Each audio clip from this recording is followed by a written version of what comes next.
पूना में ऐसे भी मिलना है मेरे को एक जन से। आई होप सो, अगर मैं गई और टाइम रहा तो जरूर मिलने आऊंगी पूना। और तू बड़े अच्छे से समझता है मैं किसको बोल रही हूँ, समझा? हाँ। Hello and welcome back to my channel. उम्मीद करती हूँ सब लोग ठीक ठाक होंगे और मैं भी ठीक ठाक हूँ। तो बात करते हैं यहाँ पे रिहान पुणेकर और सायरा सत्तानी के बारे में। आपने छोटी सी क्लिप देख ली होगी दोनों की, और आगे मैं आपको सारी क्लिप्स दिखा दूंगी, वो भी क्लिप देख लेना और वीडियो में एंड तक बने रहो, वीडियो को मिस ना करो। अगर वीडियो को मिस करेंगे, स्किप करेंगे तो आप लोगों को कुछ समझ नहीं आएगा, ठीक है? तो चलिए यहाँ पे कुछ बातें करते हैं मैडम की लाइव के बारे में। मैडम लाइव बोल रही हूँ मैं, लाइव नहीं लाइव। तो मैडम ने यहाँ पे डायरेक्टली जो है धमकी दे दी है रिहान पुणेकर को कि वो पूना जाएंगी और वहाँ पे जाके पता नहीं क्या वो पुणेकर की बैंड बजाने वाले हैं, क्या करने वाले पता नहीं। मतलब खुली चुनौती दे रही थी बैठ के लाइव में। बट ऐसे चुनौतियाँ, मतलब ऐसे धमकियाँ तो ये पहले देते आई भी हैं। अब हमें देखना है कि क्या ये कुछ सच में पुणेकर का रिहान का कुछ करती हैं या ऐसे ही धमकियाँ देती हैं।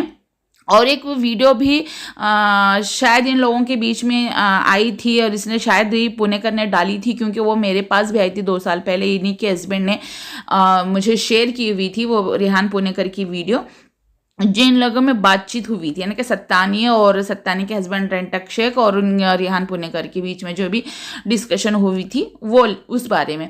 तो मैं आगे इस वीडियो में आपको बताऊंगी। तो उससे पहले मेरे चैनल को सब्सक्राइब करके साथ में लगे बेल आइकन को ज़रूर प्रेस कीजिएगा, और ताकि आगे आने वाली वीडियो की नोटिफिकेशन आपसे मिस ना हो। बेल आइकन पर प्रेस करने के बाद ऑल पे ज़रूर प्रेस कीजिएगा और वीडियो को लाइक कीजिएगा और अपनी राय कमेंट बॉक्स में ज़रूर बताइएगा। तो चलिए वीडियो शुरू करते हैं। मैडम सत्तानी को ना लगातार ये जो है रिहान पुणेकर जो है वो उनके लिए वीडियोस बनाते हैं, बट कभी वहाँ पे नाम मेंशन नहीं करते हैं। कभी पुग्गे वाली तो कभी कुछ ऐसा करके उनके नाम दे के वहाँ पे वीडियोस बनाते हैं। और पहले से बनाते हैं, आपसे नहीं, 4 साल 5 साल, शायद लगभग 5 से 6 साल हो गए होंगे रिहान पुणेकर को। टिकटॉक के टाइम से वो वीडियोस बनाती हैं और इनकी लड़ाई भी हो गई थी टिकटॉक के टाइम पे। और 1-2 जन नहीं थे, 5-6 जन थे जिस पे ये एक्शन ले रही थी। और सायरा सत्तानी मैडम ने जो ट्विटर पे भी उन्होंने डाल रखा था भाई मुंबई पुलिस को टैग करके कि हमें जीने नहीं दे रहे हैं, वो करें, जिसमें एक रिहान पुणेकर भी था और सम्मो 1114 भी थी। फिर उसके बाद में रुबीना खाला थी, मीनाक्षी नंदा थी, मरियम शेख भी थी उसमें, और ऐसे 5-6 लोग थे शायद, सबके नाम उसने लिखे हुए थे वहाँ पे। तो डाला हुआ भी था। वो सबको पता है कि उस टाइम के जो लोग इनको पहले से देखते थे उन सबको इनके सारी स्टोरीज पता है।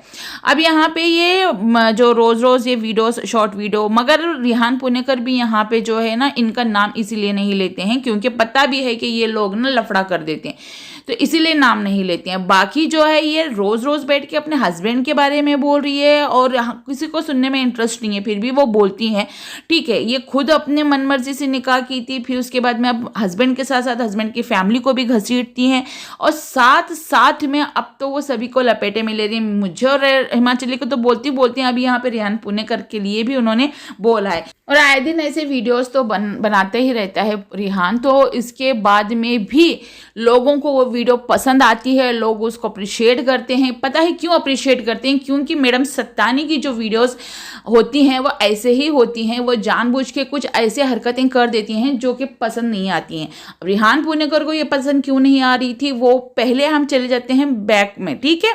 तो लास्ट हम 5-6 साल पहले जाते हैं। ये जो मैडम सत्तानी टिकटॉक में जब आई थी तो ये अपने सो कॉल्ड हैंडसम हस्बैंड को, कभी बच्चों को साथ में लेके दरगाहों पे जाती थी। बाल खुले छोड़ना, नकली बाल, लंबे नाखून, इतनी हुई चप्पल दरगाह में पहन के घूमना, फुल ऑन मेकअप में एकदम से औलिया कराम की बेहुरमती करते हुए जाती थी। तो रिहान पुणेकर को उस चीज़ का गुस्सा आता था, तो रिहान पुणेकर वहाँ पे वो चीज़ को बोलता था कि ये औरत ऐसे ऐसे हरकतें कर रही, इसको देख के बाकी औरतें भी हरकतें करेंगी, तो इसको ये रोकना पड़ेगा। तो इसको आ गया गुस्सा उस टाइम कि मुझे कौन होता है रोकने वाला? भाई होते हैं एज ए मुसलमान, अपना काम बनता है तुमको रोकना और बोलना, भाई तुम रोको या ना रुको, ठीक है? जो भी है तुमको जो करना है करो।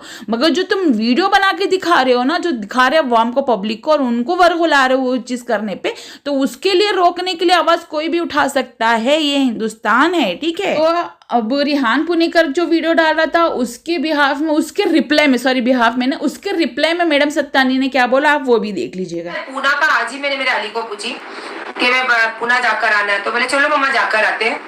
तो पुणे में ऐसे भी मिलना है मेरे को एक जन से। आई होप सो अगर मैं गई और टाइम रहा तो जरूर मिलने आऊंगी पुणे। और तू बड़े अच्छे से समझता है मैं किसको बोल रही हूँ, समझा?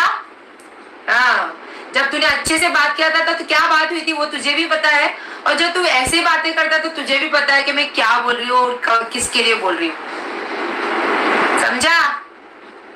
तो मैं अच्छा है बोलती नहीं हूँ, सिर्फ मेरा बोलना ही काफी है।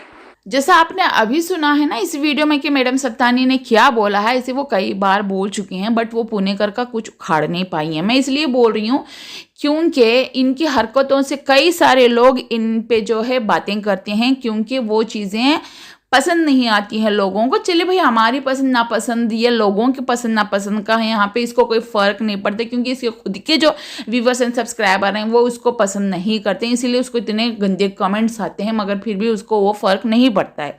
बात चलो वो भी छोड़ देते हैं कि कमेंट्स लोग करते हैं, वो उनका लुकआउट है, वो जो भी है, मगर ये एक एज ए मुसलमान अपने आप को कभी पूरी दीनदार बना लेती है, तो कभी एकदम फैशनेबल बना लेती है, कभी खुली, मतलब कि बोलते हैं ना आज़ादाना तौर पर जीने वाली एक कुछ दिन पहले वो नारे लगते थे ना, मेरा जिस्म मेरी मर्जी, उस टाइप की औरत है। तो फिर भाई जब तुम एज ए इन्फ्लुएंसर ये पब्लिक को बोलते हो कि सीख, मुझे देख के लोग सीखते हैं, आप भी करो, आप भी करो, औरतों, लेडीज़ों, औरतों, मतलब ये लाइव में बैठ बैठ के जो बोलती है, तो भैया तो लोग उंगली उठाएंगे इन पे, तो भी इनको क्या मतलब बुरा लग रहा है। वीडियो कैसी लगी कमेंट बॉक्स में ज़रूर बताना, क्योंकि जब वीडियो देखते हैं ना खुद हंसी आ जाती है ऑटोमेटिकली।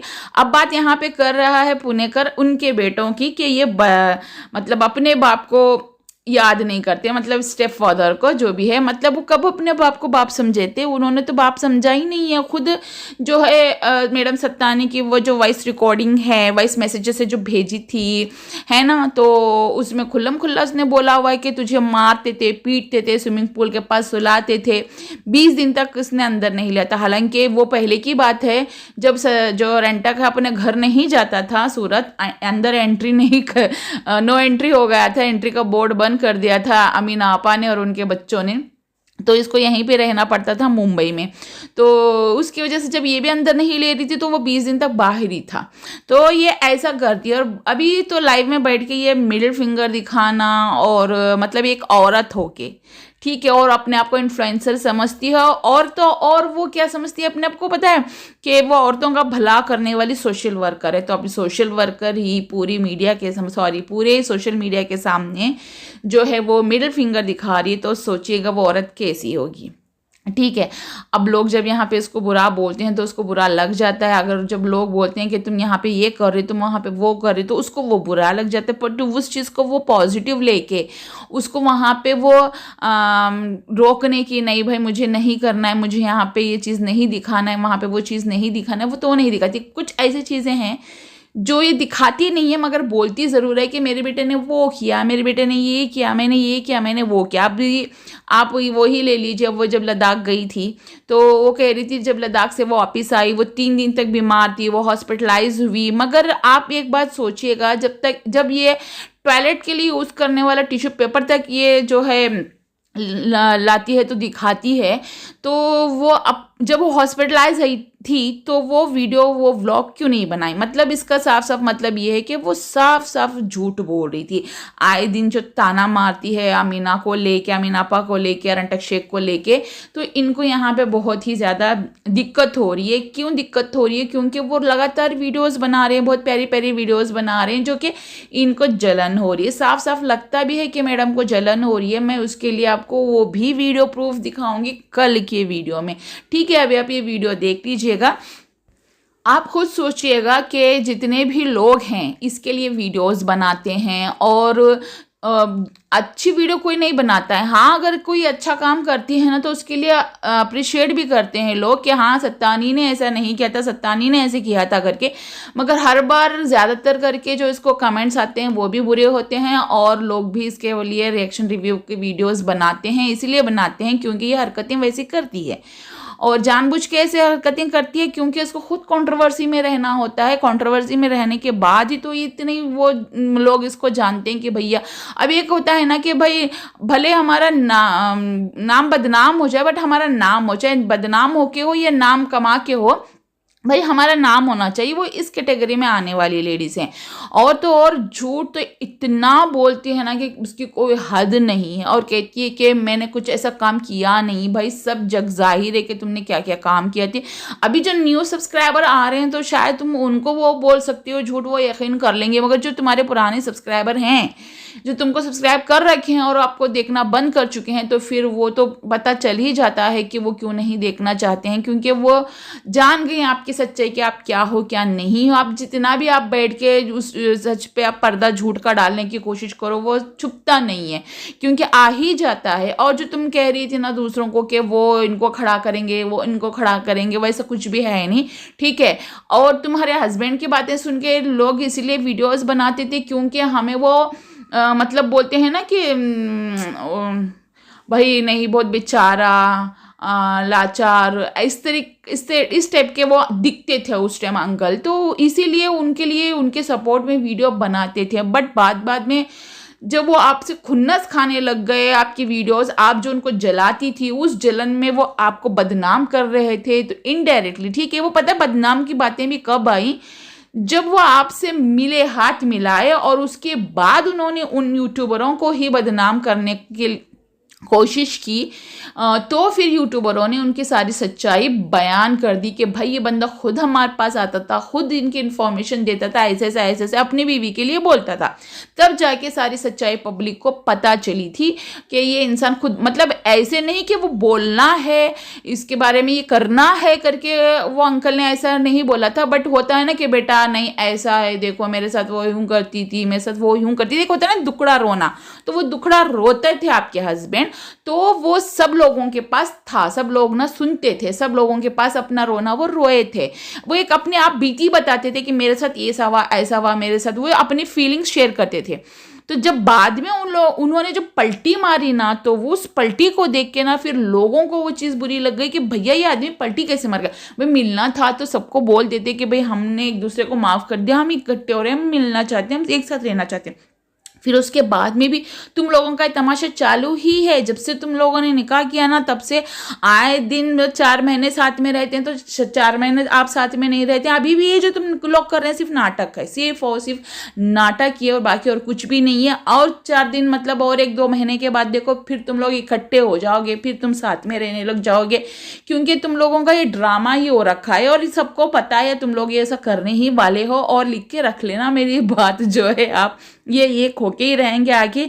बस ये ड्रामा कर रही है, बस इसको वो जला रही, क्योंकि इसने कुछ डिमांड कर रखी है भाई प्रॉपर्टी और पैसे की, और वो वहां से नहीं मिल रहा है, ना ही रंटक की फैमिली इसको देने वाले हैं, तो इसलिए फैमिली से और रंटक से इसने दुश्मनी मोल ली है। अब जब यहाँ पे रिहान पुणेकर कुछ बातें बताने की कोशिश करता है, तो फिर अब यहाँ पे रिहान पुणेकर को डायरेक्ट धमकियाँ दी जा रही हैं कि हम पुणे आएंगे, तुमको देख लेंगे, तुम्हारा ये करेंगे, फलाना करेंगे, ढिमकाना करेंगे। तो फिर इंतज़ार रहेगा कि हमको भी और रिहान पुणेकर को भी, मैं भी शायद इस चीज़ का इंतज़ार रहेगा कि फिर ये कब जा रही हैं पुणे, और हम भी देखना चाहते हैं कि पुणे जाके ये क्या करने वाली हैं।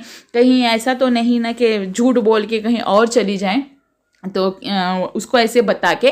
और लाइव में बैठ के एक और बात कर रही थी कि जब इन पे केस हुआ था तो ये भाग रही थी, तो ये कह रही थी भाग नहीं रही थी, वो सेफ हो रही थी। अरे वो चीज़ सबको पता है, क्योंकि सडनली जब आप पुलिस के हाथों लग जाते हो ना, तो फिर आपको वहाँ पे इन्वेस्टिगेशन करने के लिए अंदर रखा जाता है, सलाखों के अंदर।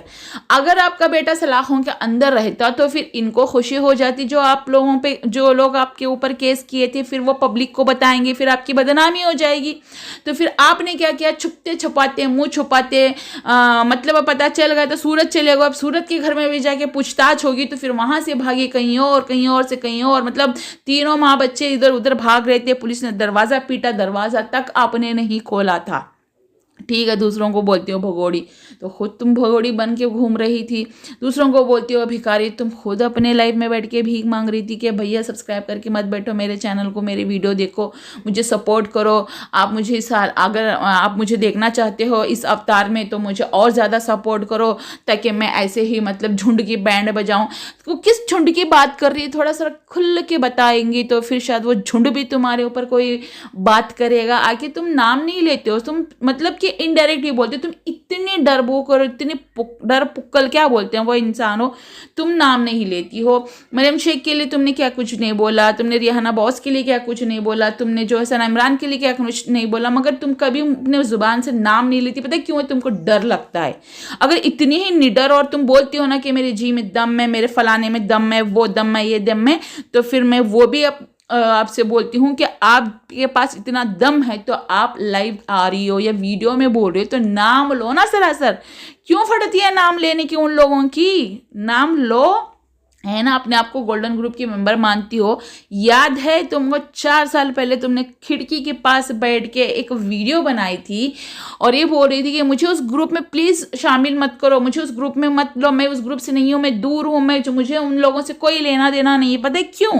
क्योंकि ये बिन बुलाए मेहमान की तरह उनके घर टपक जाती थी। मतलब उनके घर से कुछ सामान उठा के लाना, कुछ कपड़े उठा के लाना, फलाना, ये वैसे ही जाती है। कल के भी व्लॉग में आपने देख ही लिया होगा, बेचारे वो अंजुम के घर बिन बोले चली गई। मगर जब वो आ रही थी वो अजमेर से, तब कह रही थी कि मुझे अर्जेंट जाना पड़ा है, मुझे अर्जेंट जाना पड़ा है, वो मेरा बेटा जैसा है, मुझे उसके घर जाना है, कुछ चीज़ है। मतलब वहां से इस तरीके से बोल के आई, उन लोगों ने बताया तक नहीं, उन लोगों ने बोला तक नहीं कि भाई ऐसा कुछ बर्थडे है, मतलब इनवाइट तक नहीं किया है। तो चलिए, आप लोगों को अगर मेरी वीडियो पसंद आती है तो लाइक शेयर एंड सब्सक्राइब ज़रूर कीजिएगा। मिलते हैं ऐसी नेक्स्ट वीडियो में। नेक्स्ट वीडियो भी आएगी और मैं प्रूफ के साथ उस वीडियो को भी डालूंगी कि ये पब्लिक को कैसी गंदी गालियाँ बकती हैं, जो इनके व्यूवर्स इनको कमेंट करते हैं और कितना गंदा गंदा उनको बोलती हैं, वो मैं वीडियो प्रूफ के साथ मैं यहाँ पे दिखाऊंगी, वो भी आप देख लेना। मिलते हैं इसी नेक्स्ट वीडियो के साथ, तब तक के लिए अल्लाह हाफिज़, bye bye, take care, bye.